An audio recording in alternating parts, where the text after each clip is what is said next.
Apa apa yang harus teman-teman punya, Pak Rian? Mental apa yang mereka harus punya, mindset apa yang mereka harus punya, kalau mereka tuh ingin punya warisan yang mereka bisa banggakan 5 tahun ke depan gitu. Boleh dalam konteks bisnis, karir, dan lain-lain. Oke.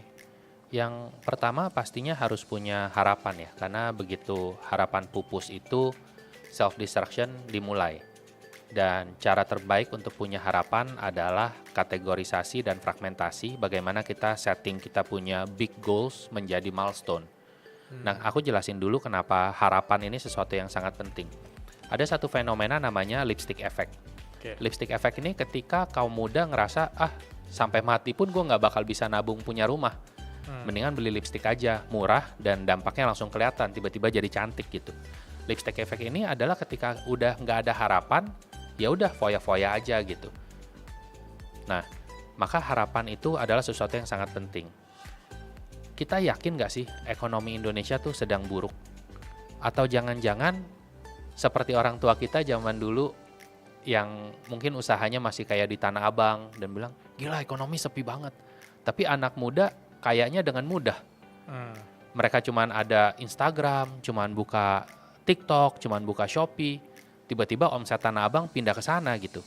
Mungkin bukan ekonomi makro, mungkin bukan masalah semua orang, mungkin hanya kitanya yang udah outdated aja gitu. Maka kalau kita punya harapan, oh ya kayaknya ekonomi makro tuh sebenarnya baik-baik aja. Kalau kita lihat ini kenapa orang-orang asing pada datang ke Indonesia buka usaha gitu. Nggak ada gula kan nggak ada semut ya. Berarti Iya. ekonomi kita lagi baik-baik aja, GDP kita bertumbuh. Inflasi kita ya baru bulan Agustus kemarin sih turun dikit.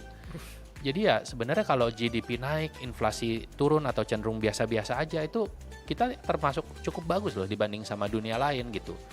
Maka dibanding negara lain di dunia ini, Indonesia terhitung bagus. Kalau bisnis saya tidak baik-baik saja, mungkin itu sesuatu yang harus saya perbaiki. Baru kita mulai menyelidiki kan apa yang kita harus perbaiki gitu. Kalau kita udah pesimis dari awal, kenapa sih gue harus lahir di negara Konoha ini gitu.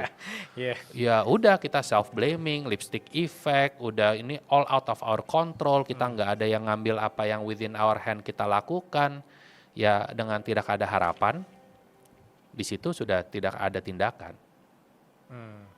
Tapi dari sisi orang-orang yang suka menyalahkan diri sendiri, menyalahkan situasi dan kondisi ini, sebenarnya apa cara pandang yang mereka tuh harus punya? Karena memang dunia ini tidak adil untuk Ya. mereka. Betul. Dan menurut aku semua orang sebenarnya harus beradaptasi ya. Ya. Kita ngobrolin sebelum di podcast tadi, orang-orang yang beradaptasi, orang-orang yang bisa adaptasi itu orang-orang yang bisa bertahan hidup, Ya. yang bisa juga merasakan tidak pernah miskin ya, karena Ya. mereka selalu menyesuaikan sama perubahan zaman Betul. gitu. Apa mental apa lagi nih yang kita butuhin untuk kita bisa terus beradaptasi dan tidak melihat sisi gua victim, Ya. aku adalah korban dari perubahan zaman ini. Kita harus tahu di dunia ini kita tuh debu. Oh, Kita khawatir data kita akan diambil. Siapa kita gitu? Kita kayaknya ini konspirasi untuk bikin kita miskin. Ya siapa kita juga.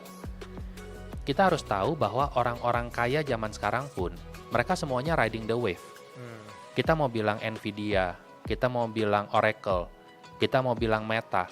Kalau mereka lahir pada zaman Perang Dunia Kedua, mereka tuh siapa? Orang-orang lemah secara fisik pada zaman yang butuh kekuatan fisik ya mereka bakal menjadi yang tertindas. oh ya, ya. Tapi kita semua tuh debu, kita hanya akan dilihat relevansi kita terhadap kebutuhan saat ini. Maka ketika kita pahami bahwa kita ini tuh debu, dengan kerendahan hati, kita justru memiliki keyakinan yang lebih tinggi. Kalau kita bilang, aku ini lemah, aku ini nggak bisa, itu sebenarnya adalah kesombongan sendiri. Karena segala sesuatu itu terjadi in a body gitu. Masa satu tangan bisa bilang saya lemah maka kita nggak bisa cari makan. Kan ada kaki, ada mata dan semuanya yang membantu. Tangan hanya melakukan bagian dia doang gitu.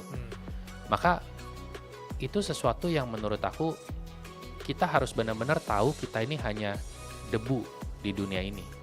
Aku lulus kuliah dari Sydney, umur 19 aku S1 di Sydney, aku balik ke Indonesia dan aku ngelihat pada saat aku kuliah itu banyak teman seangkatan atau di atas angkatan aku dikit, mereka aku lihat kok enak ya hidupnya.